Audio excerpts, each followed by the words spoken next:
Hello and welcome to Construction Week Middle East's latest episode of Expo 2020 Dubai Reactions, where we speak to experts in the industry and participants at World Expo about the impact of the recently announced year-long postponement.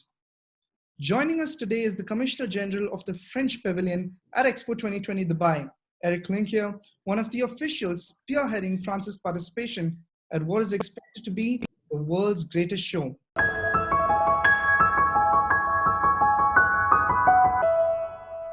Erik, to start off, were you involved in the Expo 2020 steering committee discussions on a possible postponement?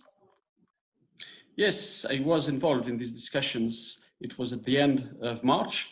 We had several meetings with Expo Bureau, with the BIE, with the 30-something commissioner generals who are involved in this steering committee. Clearly, the discussion were very, I would say, frank, very comprehensive, and I think everyone understood clearly what was at stake at that time. Clearly, the lack of perspective and the way things are going on until next fall was putting a real threat on Expo 2020. That was why we had such a discussions with all the stakeholders. Wonderful. And what was your reaction to the Expo 2020 Dubai's announcement, and how does that decision feed into your plans for the World Expo?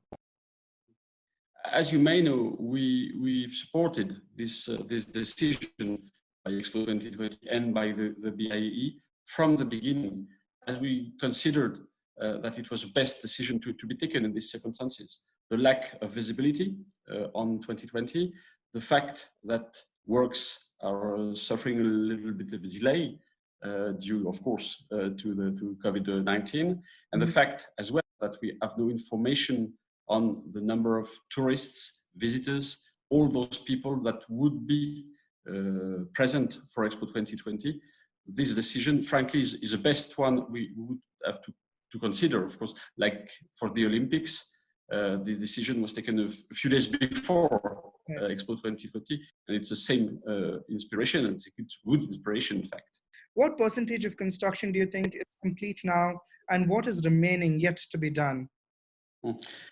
At the present time, we're around 60%, I would say, of total construction planning. Of course, it's a rough estimate, but at that stage, we are working on the shell and core, we're working on the MEP.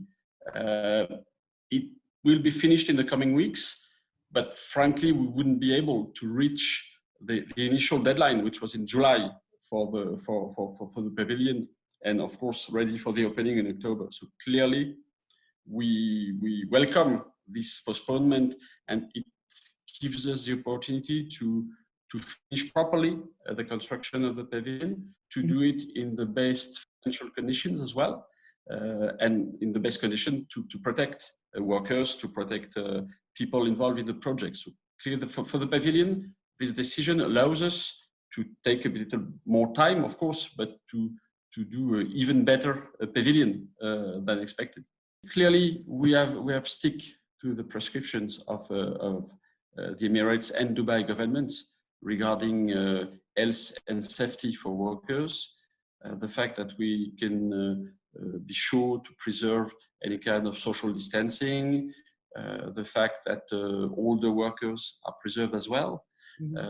Clearly, I think it's good decisions. In fact, if I compare with what happened in Europe or in France in particular, most public works, for instance, have fully stopped in March, while in the Emirates, they try to find the balance between, of course, the preservation of the health, which is at the core, and the fact that the works must go on, and the pavilion must continue their construction. Right.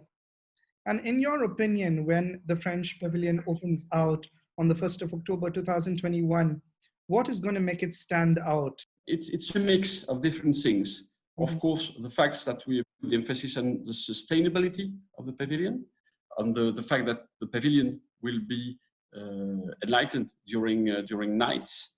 It will give it a special space, special place among the different pavilions in this mobility area.